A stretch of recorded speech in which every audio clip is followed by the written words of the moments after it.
Magsasaksiw tayo guys. Nilagay ko ng sibuyas, garlic. Ay, ano ba yun? Ay, wala palang garlic. Ay, oh, saan yung garlic ko kanina? Ay, nakalimutan ko guys. Nandito. So, ano pala yun?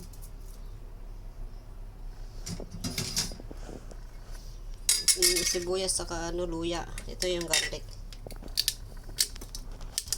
Kalimutan ko guys. Saka suka yan. Rice vinegar yan. Ganyan ang suka nila dito. Rice vinegar. Mabote siya ganyan. Long neck. Long neck siya.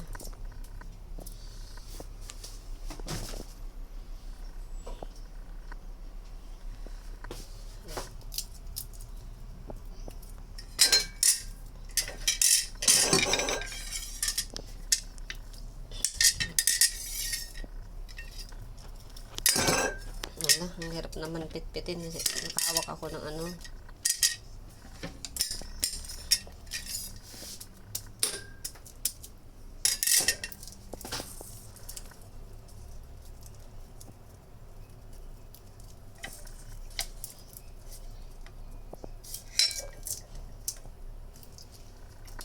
Yung ulam ko guys, tanghali na.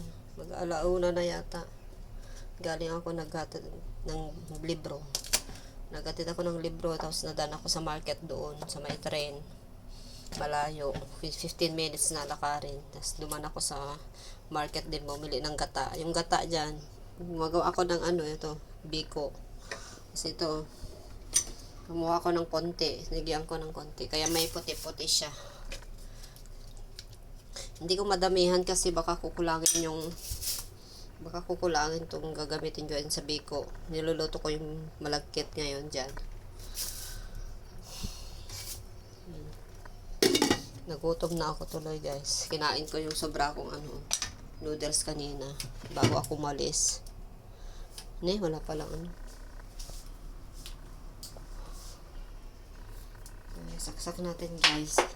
Ito lang yung kagandahan pag wala yung amo. Makakapagluto ako ng gusto kong pagkain. Pero bili ko lang lahat.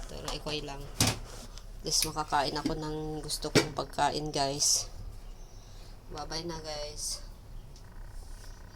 Balik ko na ito dito. Umaya magkakape tayo.